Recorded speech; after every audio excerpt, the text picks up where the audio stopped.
G'day everybody, it's Blandon here again and welcome to the Leverage Addict podcast where we explore different ways to build wealth and achieve financial freedom.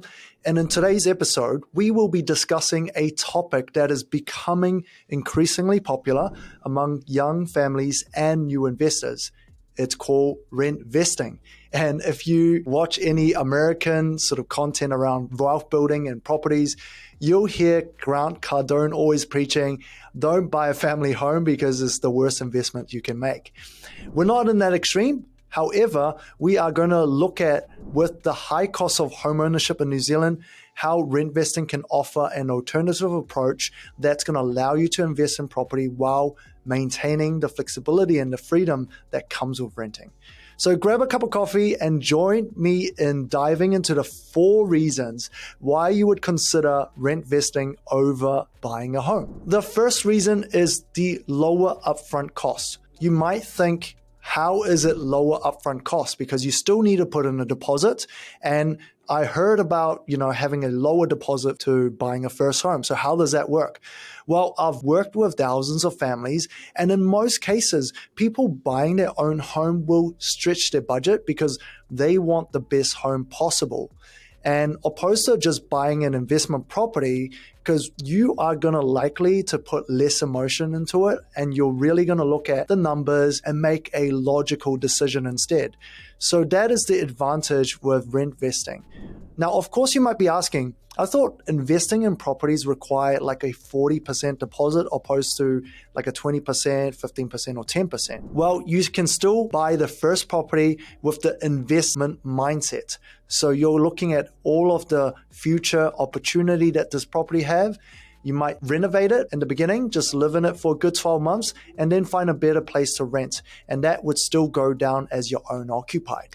So the second reason is get better return on your money. Now, from experience, I would say majority of the family homes people end up buying are not good investment properties. I'm not saying they are not going to go in value because history shows that most properties that you buy will go in value. Even though the first property I bought almost 8 years ago now was around $673, I spent probably a total of $120,000 over time. That's like 2 renovations. And it's probably worth, maybe on a good day, $950, but maybe worst case scenario, I'll get $900,000 for now.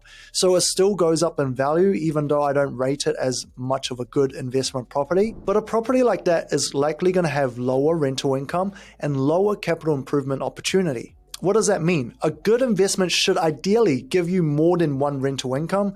In my case, I have a 3-bedroom. It's going to be like a $900K to $1 million property, but I might only get around $700 per week, which is not very good cash flow. So if you were to get a home and income, which has a second dwelling, or a multi-unit, which has multiple income, those are going to be able to give you more cash flow. Now, capital improvement opportunity means that you can spend money on the property and improve the equity position. This could mean that you could add a separate dwelling, you could add extra bedrooms, you can renovate the property, which I could in my instance, but it wasn't a massive equity gain there. But the thing that's going to allow you to have the most capital gains in the future is development potential, understanding what you could do to that piece of land and what you could build on that in the future.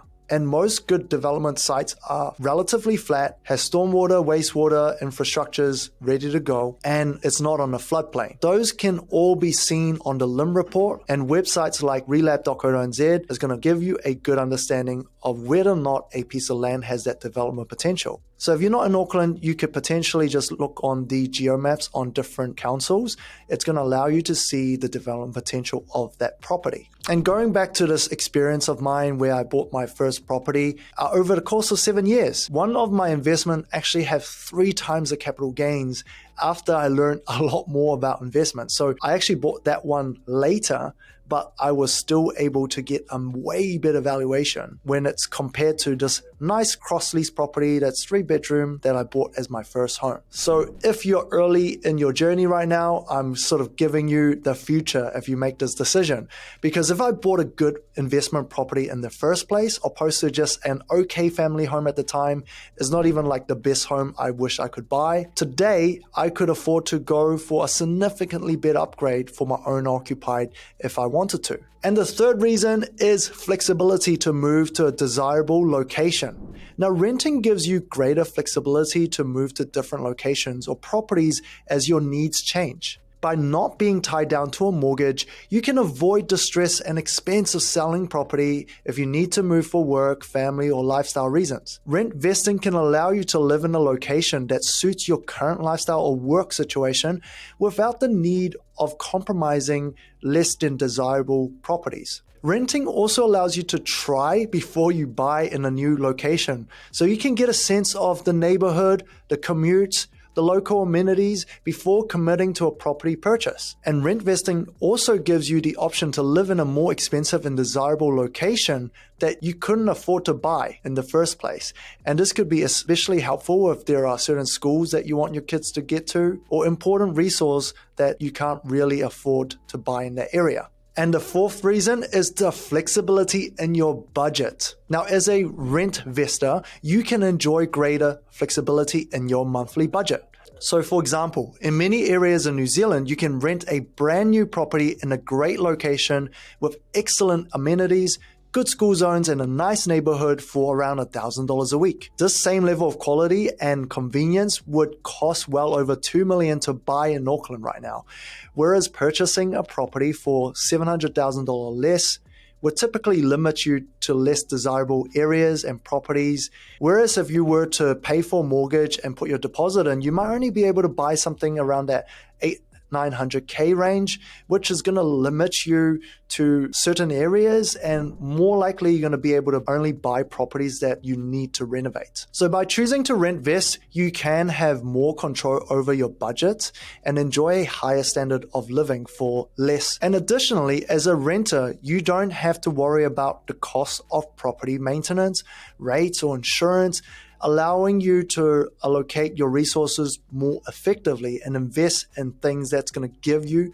better return than perhaps a halfway family home. And what I mean by that is most likely when you buy your first home, it's not going to be like your dream home anyway, and you're going to be forced to just buy something that is going to be within your budget, and it might not be the best home you want. So if you want to enjoy more financial flexibility and benefits of a better lifestyle, rent vesting might be the right choice for you. And a quick exercise you can do to sort of see whether or not that's going to be an option for you is look on Trade Me. Put $1,000 in rent per week, 3-bedroom, 4-bedroom, see what you can get. And then try to look at those areas and how much it's going to cost to buy in the same area. The results might just surprise you. Now, when does rent vesting not going to make sense? Well, if you can't sort of make a logical decision on investing and you're still going to put a lot of emotion into it, that might be hard. And if you're not willing to educate yourself on actually how properties works and what makes a good investment property, that might not be for you as well. And it's also not for you if you have the special skill of finding really, really good owner-occupied home that you can buy significantly undervalued, renovate it while you're living in it, and then you can sell it later. You're going to have no capital gains tax because it's owner-occupied. That's going to be a massive advantage. But if you're looking to long-term hold, rent vesting might be a good option. So that's it for today's episode of the Leverage Addicts podcast. We hope you find this discussion on rent vesting informative and helpful. And if you're considering rent vesting or other options to homeownership, we encourage you to do your research and explore all your options. And if you enjoyed this episode, don't forget to hit the subscribe button and give us a thumbs up. It's the only way we can afford to keep the lights on and continue providing quality content to all you leverage addicts out there. So until next time, happy investing.